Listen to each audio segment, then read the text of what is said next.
The government in Nairobi lost the case files without explanation. A Royal Military Police investigation concluded that most of the Kenyan evidence appeared to have been fabricated. One Kenyan official called it a cover-up.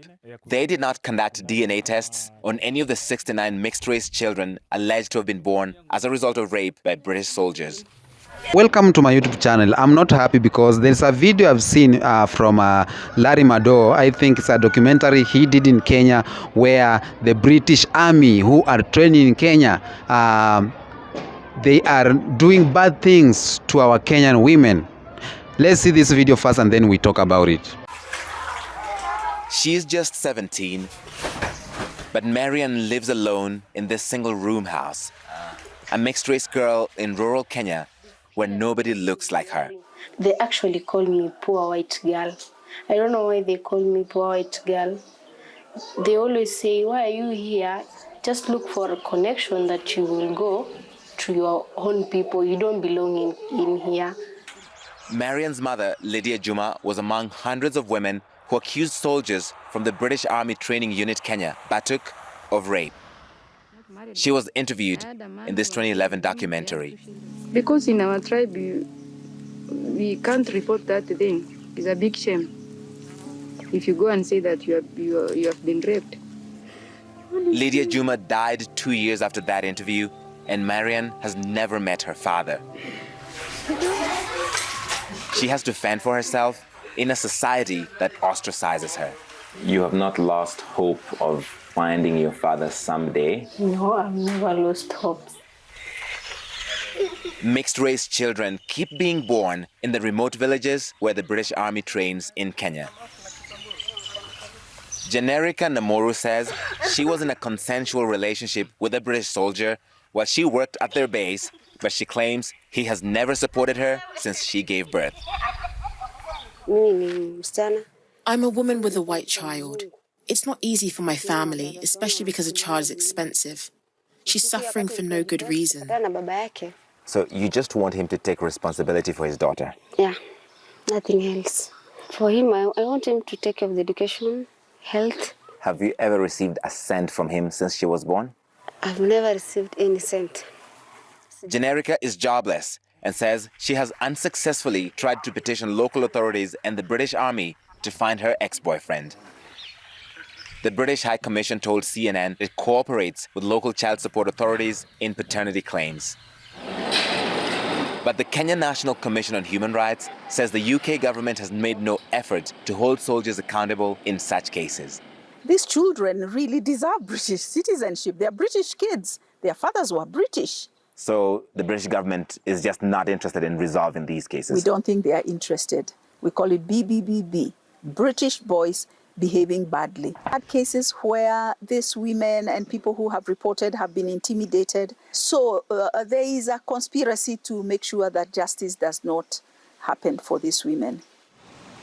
Allegations of rape and other crimes, including murder by British soldiers in Kenya, date back to the 1950s. These elderly women accused Batuk officers of rape in the 70s and 80s in a landmark case in London over 20 years ago. Ntoye Len Kanan says she was one of them. I was going to fetch water when I was ambushed by a group of British soldiers who were hiding in the grass near the river. One of them grabbed me and raped me. In 2007, Britain's Ministry of Defense dismissed over 2,000 claims of rape from mostly Maasai and Samburu women, saying, quote, there was no reliable evidence to support any single allegation. The government in Nairobi lost the case files without explanation. A Royal Military Police investigation concluded that most of the Kenyan evidence appeared to have been fabricated. One Kenyan official called it a cover-up. They did not conduct DNA tests on any of the 69 mixed-race children alleged to have been born as a result of rape by British soldiers. It is traumatic and it's psychologically disturbing to people like Marion and many others who continue to see the British training amidst them with all these unresolved trauma and historical injustices. Welcome back. Now, I'm so sad because the government of Kenya is being paid $400,000 for the British Army to train in Kenya. But the things the British Army are doing to our Kenyan ladies, like raping, murder and everything they are doing to our Kenyan ladies, the government is not taking any measures. And these things happened to Africa like many years, 400 years ago. It happened, and still it's happening up to now. When a white man is in Africa, whatever anything he does, when he does something bad, he is not taken to, he is not accountable. So this video, these kids are born here in Kenya. There are a mixture race of white and black. They have their mother here, but their fathers are the army, the British army. But they are not taking responsibility of their kids. Some of them were being born because of rape.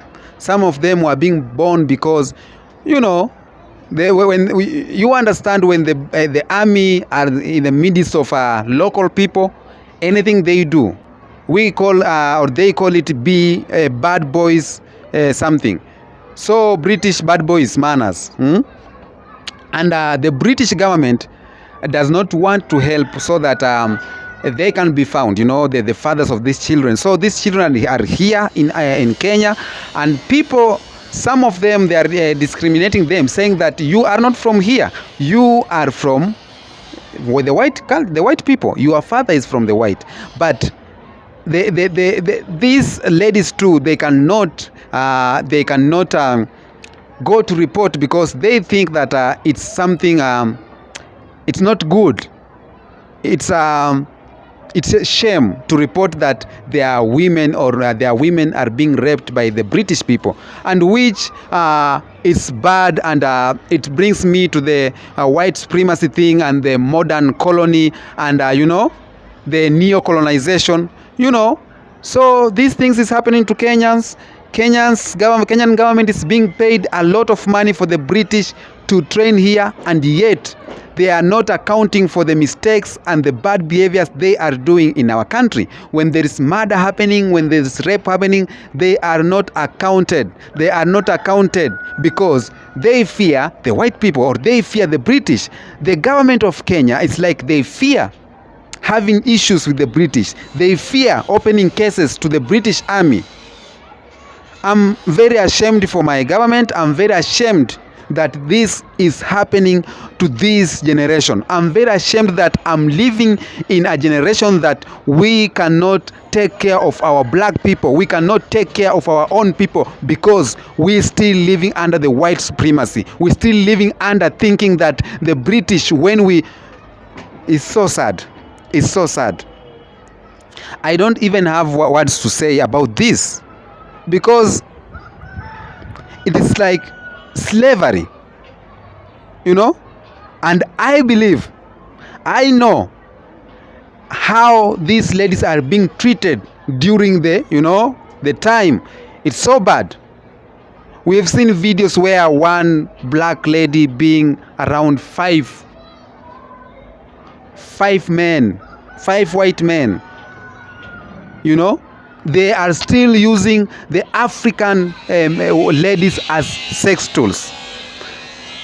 I'm not ashamed to say that our ladies are being used as sex tools. Yes, it's true, because maybe when the whites came here, they give a black lady like some few dollars and tell her that we want to do a video like this. She will accept because she is living under poverty, and this is a white man bringing dollars to me. It's a wake-up call for the youths of Africa, for us to take care of our sisters, for us to take care of our mothers. We need to stand firm and say no to this injustice. This is very bad. And it's high time the Kenyan government to come forward and try to look into these allegations. It's not allegations because the children are there. Children are there. You see the mixed race children. We don't learn as Africans. They take advantage of us.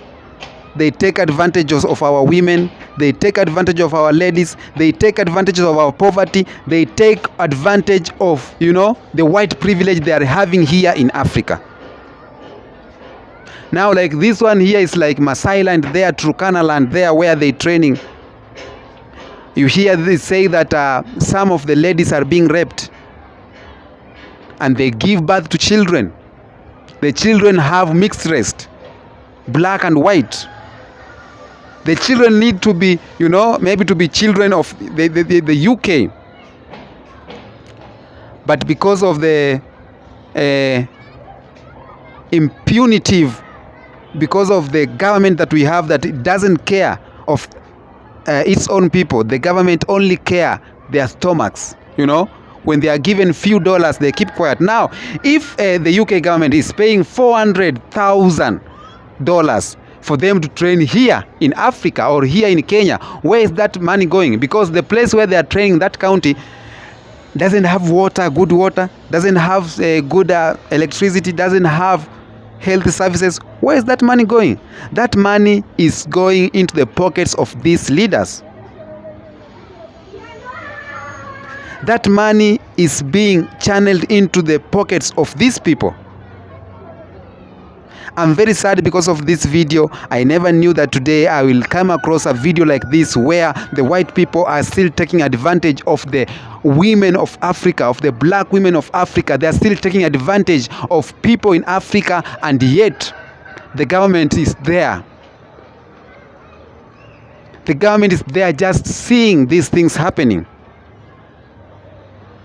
And it's high time Africans, we stop this fear. It's not shame. When this thing happens, we need to come forward and speak about it. We need to report about it. I'm very sad.